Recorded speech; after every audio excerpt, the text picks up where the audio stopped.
மதிப்பிற்கும் மரியாதைக்குரிய தமிழ் பெருமொழி மக்களே,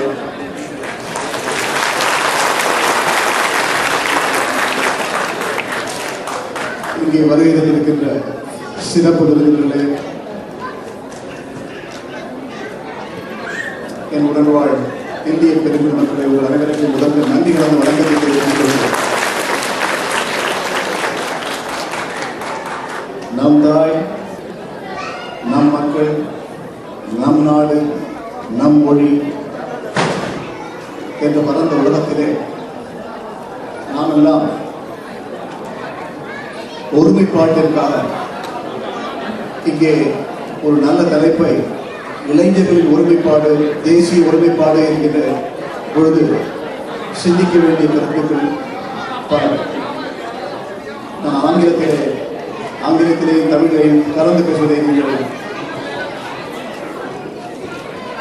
மன்னிக்க வேண்டும். ஏனென்றால் தமிழ் அறியாதவர்கள் பலர்கள் இருப்பதனால் இரண்டும் கலந்து ஓரிரு வார்த்தைகளை நான் சொல்ல இங்கே ஆசைப்படுகின்றேன். Distinguished guests, dear friends, ladies and gentlemen, it's a pleasure and privilege for me to be integral part of this interesting and exciting concept, the youth empowerment and national integration. The world is changing. The world is changing on account of globalization. The world is also changing on account of deregulation. The world is changing on account of technology, and the world is also changing on account of consumerism. The changing world creates new opportunities, new momentum. The children today, younger generation today, they are not location-centric, they are information-centric. We have to recognize India as a plural India with diversity and oneness, as known for its heritage and culture, civilization. Irrespective of the turbulence we have seen in economics in global terms, India is emerging to be a stronger economic power. This century, in economic terms, belongs to India. There's no question about it. Our children are going to be well off, our grandchildren are going to be well off than us. At the same time, we have to be realistic in measuring and managing and recognizing the challenges they have to go through. Today, if you look at the demographic dividend India has got, more than 65% of the Indian population is less than 35. And again, between 13 to 34, 40% of the Indian population lies in that bracket. If you look at the median age of the Indian population, it is 25. If you look at China, the median age is 35. That is a very strong demographic dividend India is going to enrich. By 2020, India will be the strongest, youngest country in the world.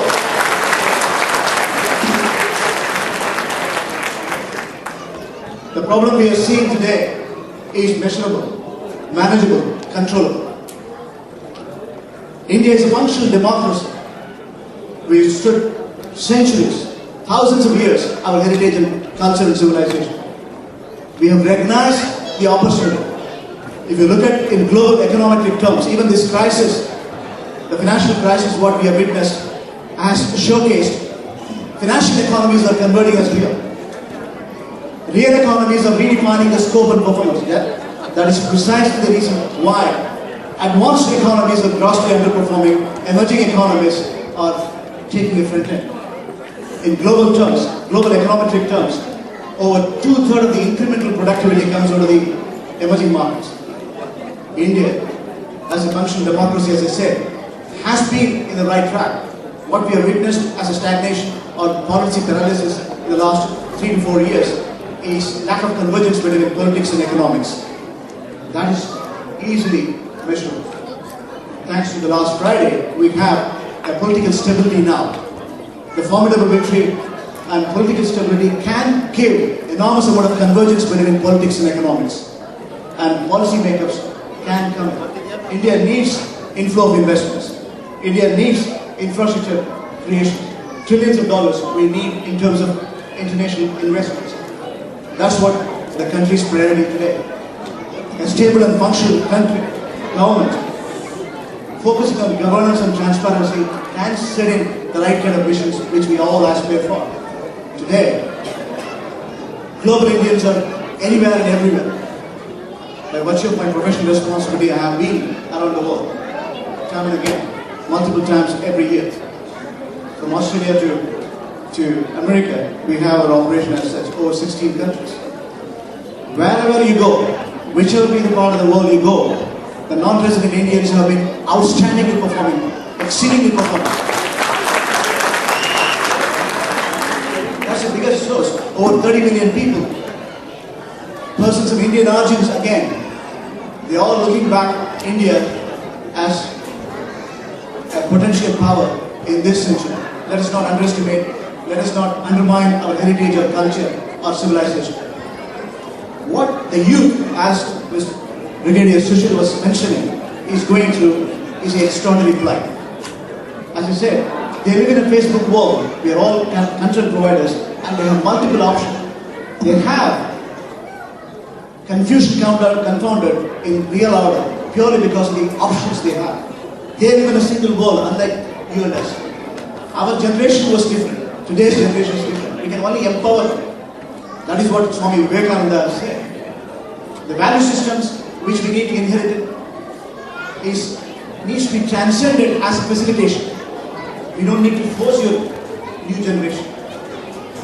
They don't have the same set of challenges what we have had.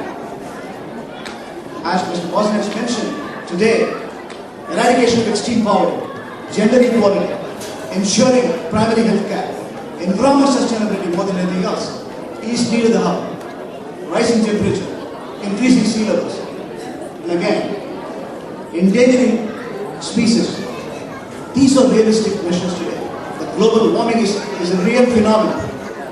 Time and again, industrialized world has emitted maximum per capita carbon emission. Today, the developing world is constrained to progress on account of the changing face of the world. There are contentious issues between developed world and developing world. Our children need empowerment. How do we empower them? How do we ignite them? How do we facilitate them? These are the formidable challenges we have as global citizens. The real value we can transmit is to give them value system which we have inherited, number one. We have to necessarily facilitate them, the culture and civilizations, what we have had. At the same time, let us recognize the change in the world. Let us understand the new world is all about full of opportunities.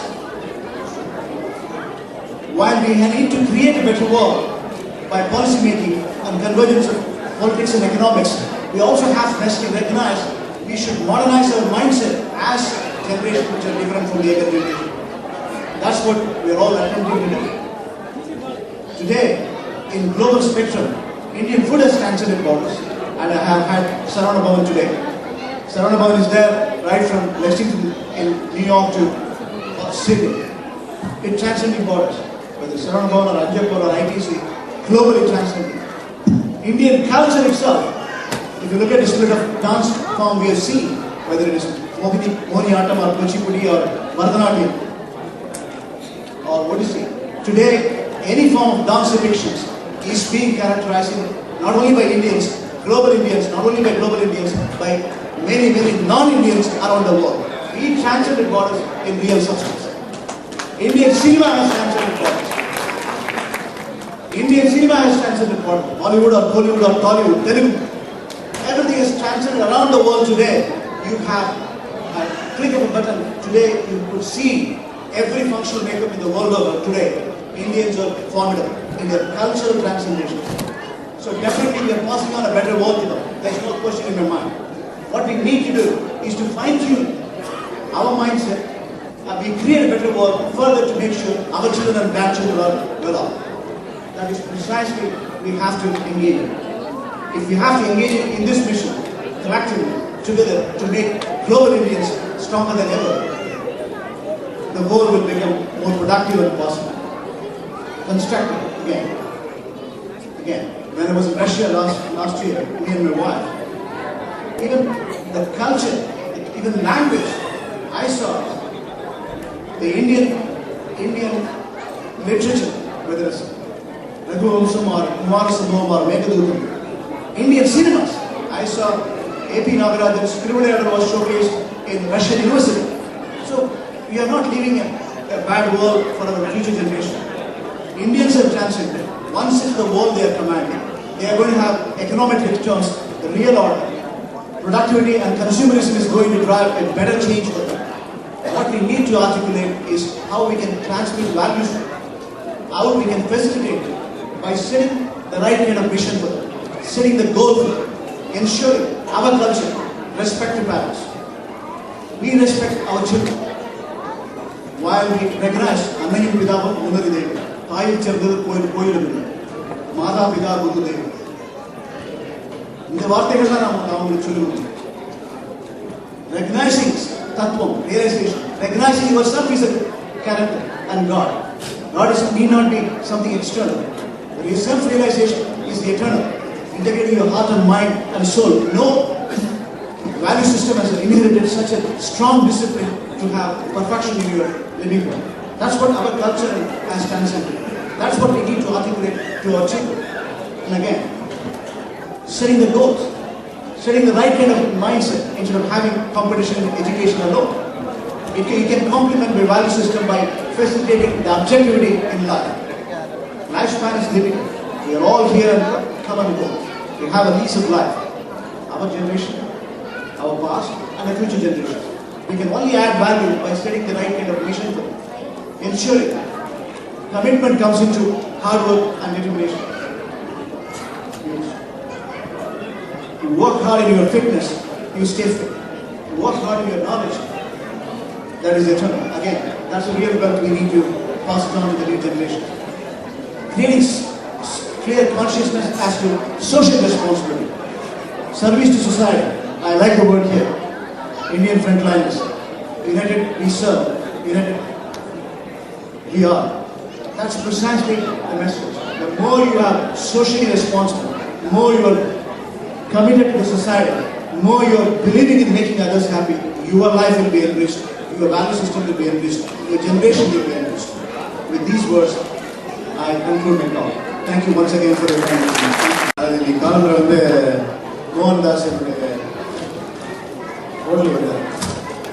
What inspired you to become a good banker or a cricketer?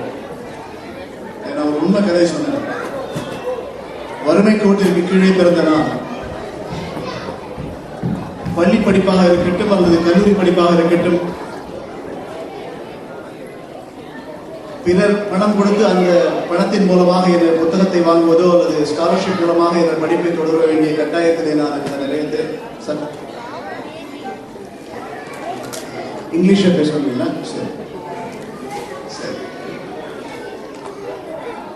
I got when I was doing my second year commerce, I was a national merit scholar student. The scholarship sum was 400 rupees. The scholarship came and I took the scholarship.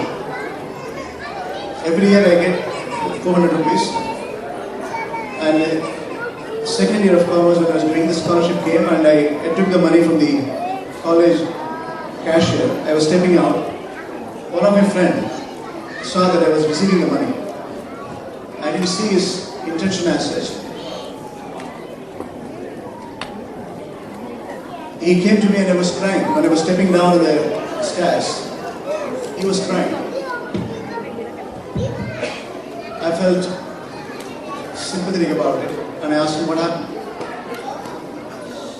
He said, my father is very serious. He has been hospitalized. I need this money, 400 rupees I need from you. And I was not even reacting. I instantly, by impulse, I handed over the money to him. Now, because I know the compassion behind, there is a different story. When I instantly handed over, I was telling him, listen, you go and take care of your father. I'll come and see him. No, you don't come. No, he's very serious. I want to rescue him. We will celebrate when he comes back. I said, by all means. I didn't tell my mother that I have given this money. Next day I have to pay the tuition fees, college fees, and also buy the books, plus my clothes. Days have passed. Every day I used to look for him. He never used to. Possibly I thought he was engaged in taking his father to the hospital. A week has passed, 2 weeks have passed. I couldn't sleep. And my mother asked me, what happened to your scholarship fee?